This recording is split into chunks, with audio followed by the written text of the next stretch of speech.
The Gambia has been experiencing quite a significant number of disastrous events from natural hazards. The 2021 windstorm and 2022 widespread flooding across the country have caused great losses to lives and property and have pushed several people into poverty. I've been going through this for over 3 years now. I think now the government is all here, governor is here with his own delegation. They can see, I think they can look a solution for this thing. At least, like compensate the compound owners, then demolish their fences, build another fence, have a waterway, whereby at least in every rainy season, when water comes, when it rains, so that water can easily flow. The way the road was constructed, there was no enough space for waterway. I think that's the whole problem. You've seen the compound that we just visited. It's at knee level. Just look how tall I am, and you measure my knee. That's where the water stops. And every year is like this. So it seems for them, whenever the sky is blue, it's about to rain, they will not sleep again. They have to pack all their belongings, their families, to look for a safer place. Things cannot continue like this. We have to look for a permanent solution for this thing. They have been suffering for 3 good years. And I know the areas where they are prone to flood. Everybody knows that. We know it very well. Because like knowing the history of Basse, knowing the history of URR, these areas are hot spots. But let's see how best we can address these problems. And we cannot address this problem if we don't make what we call demolished. Demolition has to take place. Because some of the people, their houses are on the waterway. So it means that it needs to be demolished in order for us to have proper channels that can at least take the flow of water into the river. Unless we do that, it becomes a problem. With this backdrop, the National Disaster Management Agency, in partnership with Office of the Vice President, the Ministry of Environment, Climate Change and Natural Resources, and the United Nations Agency on Disaster Coordination with funding from the World Bank, convened a 3-day review on disaster risk reduction strategy and plan of action for the Gambia. This convergence involving government stakeholders in disaster management to review and validate the draft disaster management document is a key milestone in our effort to build a resilient nation. It is essential to note that in recent years, the frequency and intensity of disaster are on the increase, and they often affect the fabrics of society, especially in developing countries.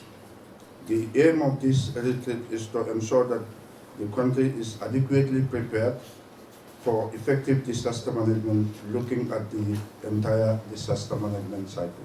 National Disaster Risk Reduction Policies establishes the strategic priorities and targets to guide and inform practitioners and highlights the need to institutionalize and mainstream disaster risk reduction approaches in national development planning strategies.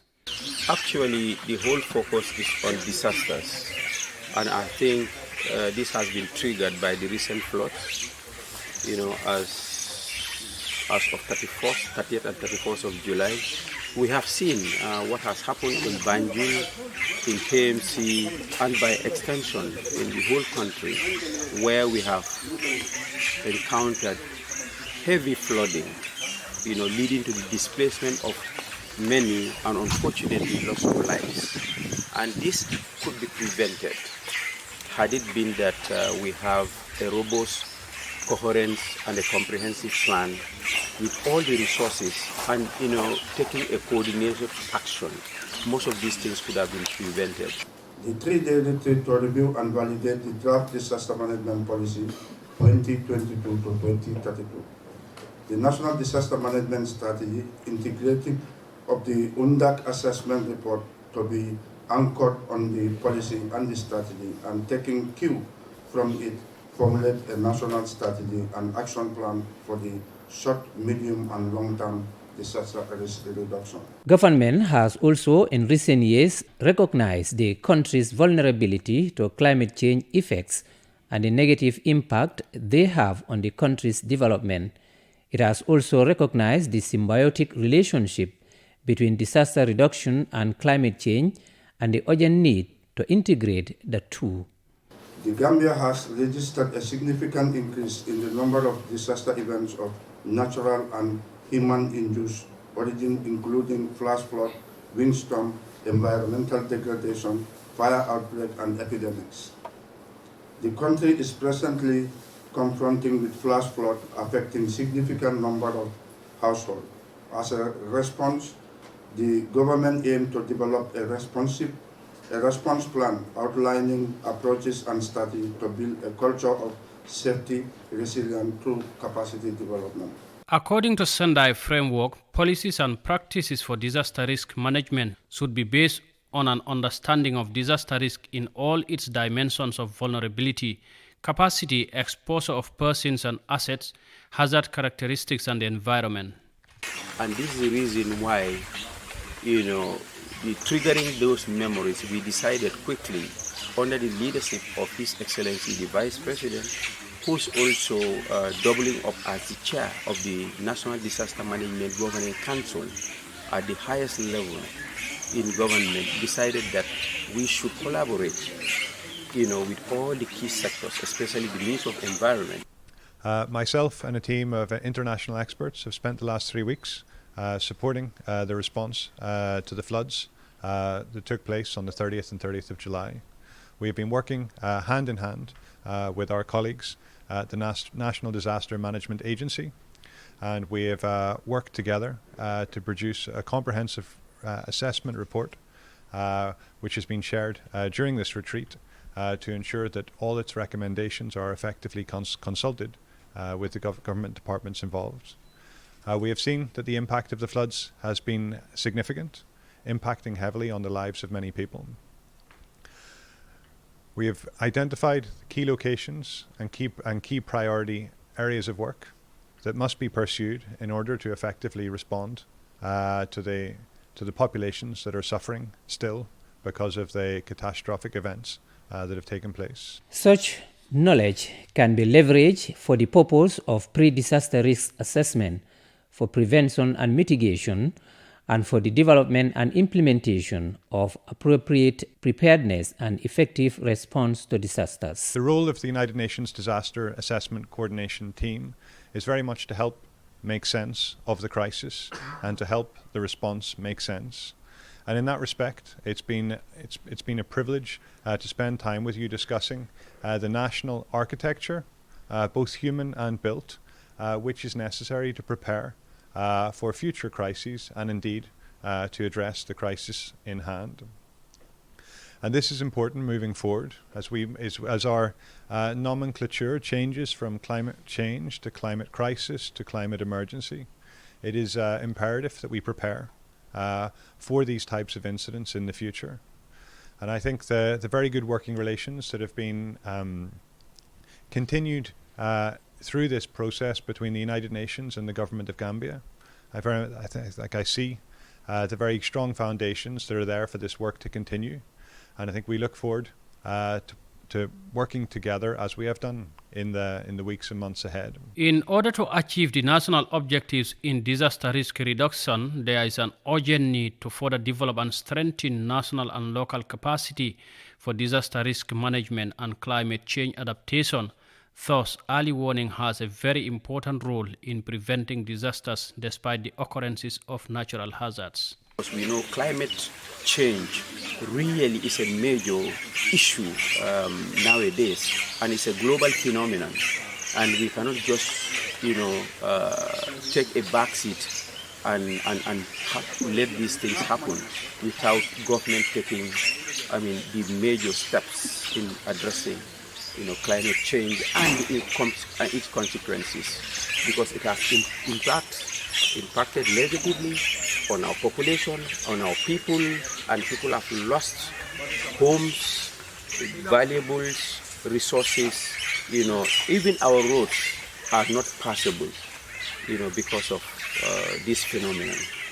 Hazards can be natural or human-made, but they need not inevitably lead to disaster.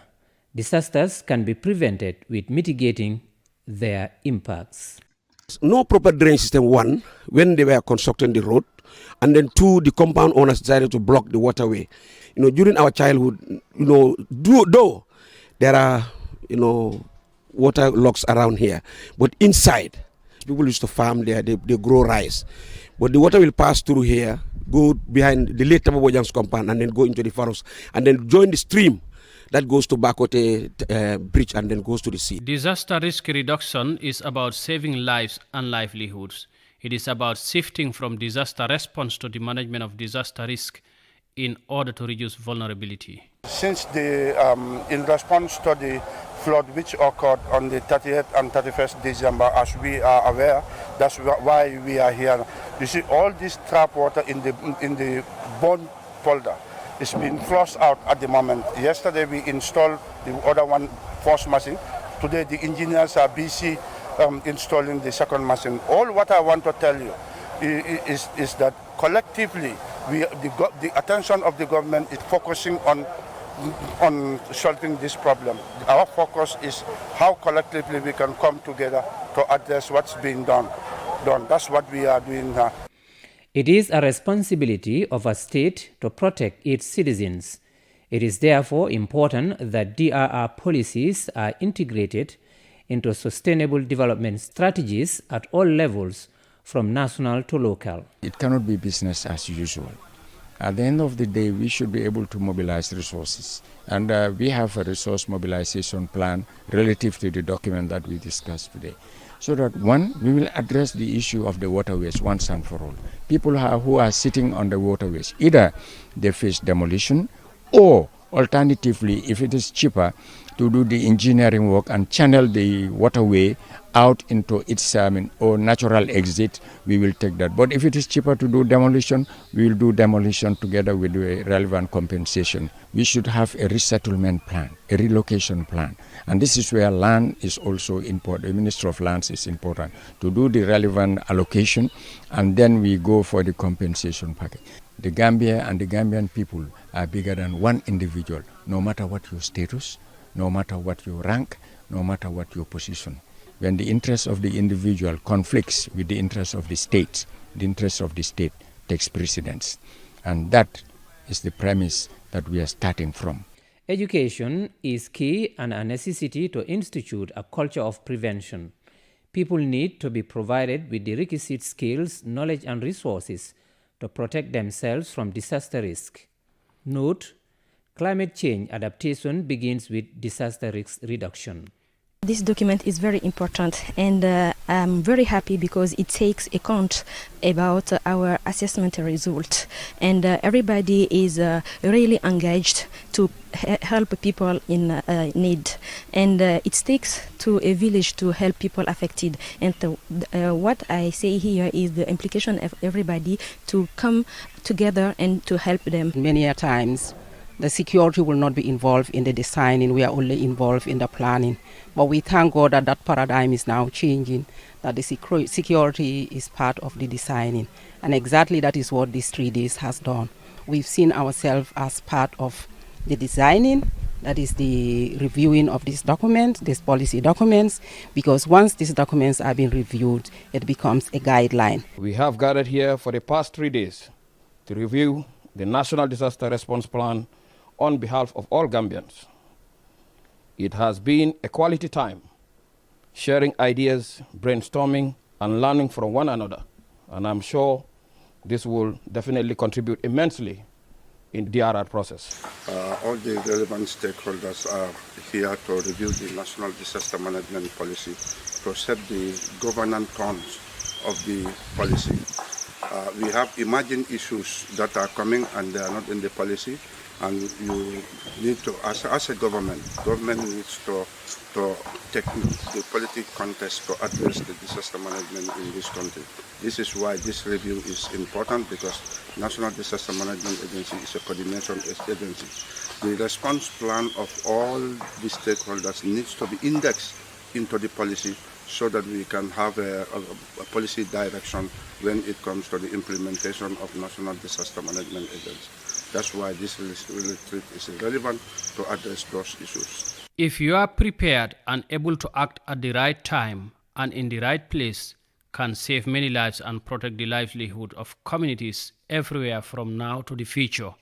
Let us not oversight the empowerment of women and children in early warnings and early action to reduce disaster risk, because in times of disasters, they bear the brunt of it because of their vulnerability. Ebrima and Sanneh and Ebrima, GRTS.